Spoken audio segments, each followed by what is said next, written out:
खुदावन के जिंदा और जलाली नाम में आपकी सलामती हो। मैं हूं पास्टर नदीम मैसी और आज हम अपनी कैलवरी एवेंजेलिकल अपोलोजेटिक सोसाइटी की स्पिरिचुअल डिसर्नमेंट सीरीज में एक किताब को शुरू करने जा रहे हैं जिसका टाइटल है करेक्टिंग द कल्ट्स। इस किताब के मुसन्निफ हैं डॉक्टर नॉर्मन गाइजलर और डॉक्टर रॉन रॉड्स। और इस किताब में अहम काम ये किया गया है कि बाइबल मुकद्दस की बहुत सारी आयात की जो बिद्दात ने गलत और बिदती तफसीर की है उसकी इसमें दुरुस्तगी की गई है। तो आज हम पैदाइश की किताब की पहले बाब की दूसरी आयत देखेंगे जिसके बारे में यहोवा के गवाहों ने कुछ कहा है और उसकी एक खास बिदती तफसीर की हुई है। और हम देखते हैं कि किस तरह से डॉक्टर रॉन रॉड्स और डॉक्टर नॉर्मन गाइजलर इसकी दुरुस्त तफसीर पेश करते हैं। पैदाइश की किताब के पहले बाब की दूसरी आयत में कुछ यूं लिखा है, और जमीन वीरान और सुनसान थी और गहराओं के ऊपर अंधेरा था और खुदा की रूह पानी की सतह पर जुम्बश करती थी।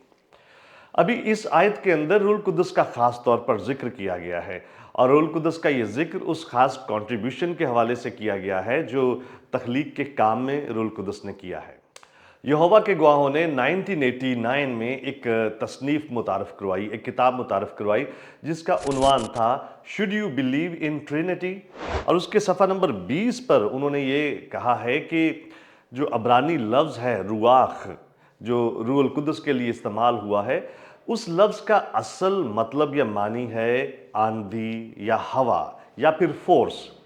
क्योंकि यहोवा के गवाह रूहुल कुदस की ज़ात को नहीं मानते, वो पाक तसलीस पर ईमान नहीं रखते, वो ये नहीं मानते कि रूहुल कुदस एक ज़ात है। इसके बरक्स वो ये कहते हैं कि रूहुल कुदस एक फोर्स है।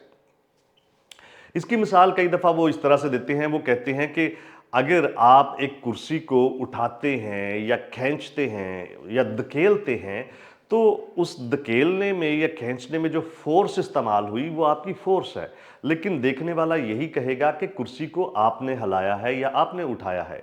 तो इसलिए वो ये कहते हैं कि रूहुल कुदस जो है वो एक फोर्स है, वो लाशख्सी फोर्स है, उसकी कोई पर्सनैलिटी नहीं, उसके कोई पर्सन जैसे कैरेक्टरिस्टिक्स नहीं है, उसकी ज़ात के ऐसे कोई भी खूबियाँ या खसूसियात नहीं हैं जो एक पर्सन की तरह हो जैसे कि क्रिश्चियन मानते हैं। अब चूंकि यहोवा के गवाह पाक तसलीस का इनकार करते हैं तो वो बाइबल मुकद्दस की इस आयत को जो पैदाइश के पहले बाब की दूसरी आयत है उसको ये साबित करने के लिए इस्तेमाल करते हैं कि देखो जी रूहुल कुदस जो है वो एक फोर्स है, रूहुल कुदस कोई ज़ात नहीं है। और इसके सबूत के तौर पर वो कहते हैं देखें पैदाइश की किताब उसके पहले बाब की दूसरी आयत ही हमें इसका सबूत देती है। अभी ये तो एक बिदती या गलत तफसीर है जो यहोवा के गवाह पेश करते हैं और ये बयान करने की कोशिश करते हैं कि रूहुल कुदस एक फोर्स है, रूहुल कुदस एक ज़ात नहीं। अभी इस गलत तफसीर की दुरुस्तगी जो डॉक्टर नॉर्मन गाइजलर और रॉन रॉड्स पेश करते हैं वो कुछ इस तरह से है कि ये बिल्कुल बजा है कि अब्रानी लफ्ज़ रुआख जो है उसके मानी आंधी हो सकते हैं, उसके मानी तेज़ हवा हो सकते हैं, उसके मानी दम हो सकते हैं और उसके मानी रूह भी हो सकते हैं। और ये बाइबल मुकद्दस में जहाँ जहाँ भी इस्तेमाल हुआ है ये रूह की ज़ात, उसकी शख्सियत और उसके जो एट्रीब्यूट्स हैं, उसके जो ख्वास हैं या खसूसियात हैं उन्हीं को बयान करते हुए इस्तेमाल हुआ है। अब चूंकि बाइबल मुकद्दस में इस लफ्ज़ का इस्तेमाल कुछ इस तरह से हुआ है जो रूह की ज़ात की तरफ इशारा करता है, इसलिए हम यहोवा के गवाहों की तरफ से पेश करदा इस गलत और बिदती तफसीर को नहीं मान सकते। और हम ये नहीं मानते कि रूहुल कुदस महज एक फोर्स है, बल्कि हमारा ये ईमान है कि रूहुल कुदस पाक तसलीस का तीसरा अकनूम है और रूहुल कुदस एक ज़ात है। इसके लिए बाइबल मुकद्दस में से हमें कुछ मिसालें भी मिलती हैं, तो आइए उन मिसालों को देखते हैं। सबसे पहले तो हम यहाँ इस आयत में ही देखते हैं कि रूहुल कुदस जो है वो तख्लीक के काम में सरगर्म अमल है और ये तख्लीक का काम जो है इसके लिए हिकमत और कुदरत दरकार है। तो यहाँ पर ही रूहुल कुदस जो काम कर रहा है वो एक ज़ात के तौर पर कर रहा है, ना कि एक फोर्स के तौर पर। दूसरे नंबर पर पुराने अहदनामे में जहाँ जहाँ भी लफ्ज़ रुआख इस्तेमाल हुआ है वो रूहुल कुदस की शख्सियत, उसकी ज़ात के बारे में बात कर रहा है, ना कि ये बयान कर रहा है कि रूहुल कुदस एक फोर्स है, एक लाशख्सी फोर्स है जिस तरह के बिजली होती है। तो इसके लिए आप ये हवाला जात देख सकते हैं। रूल कुद्दस किसी को मुनादी करने के लिए मसा कर सकता है। इसके लिए यसाया 61 बाब देख सकते हैं। रूल कुद्दस हमारे गुनाहों की बदौलत रंजीदा हो सकता है। यसाया 63 बाब में इसका जिक्र है और इफिसियों 4 बाब में भी इसका जिक्र है। रूल कुद्दस अक्ल और हिकमत रखता है। पहला करंथियों 2 बाब में, इफिसियों 1 बाब में और रोमियो 8 बाब में इन बातों को देखा जा सकता है। रूल कुद्दस जज्बात भी रखता है। इफिसियों 4 बाब उसकी 30 आयत में इसको देखा जा सकता है।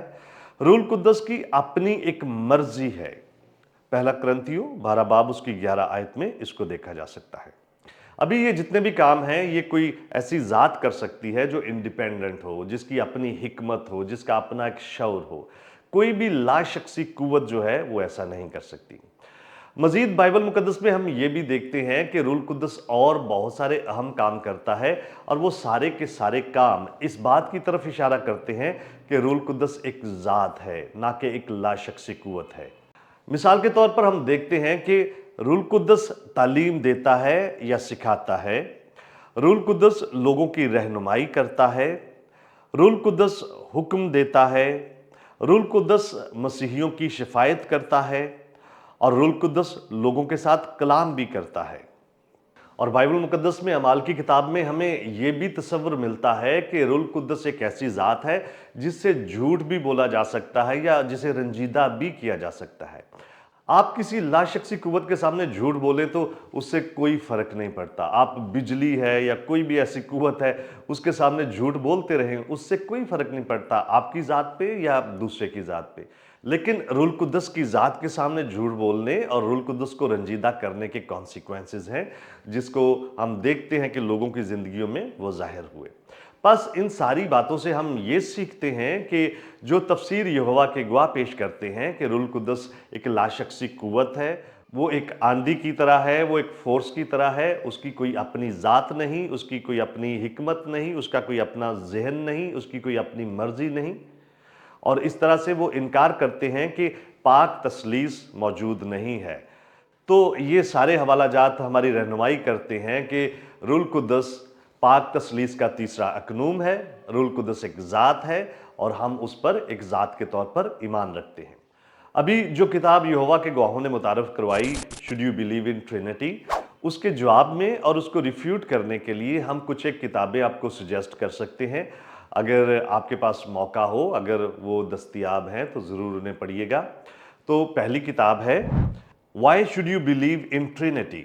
इसके मुसन्निफ हैं रॉबर्ट एम बॉमैन जूनियर, ये बहुत अच्छे स्कॉलर हैं। दूसरी किताब है yes you should believe in Trinity.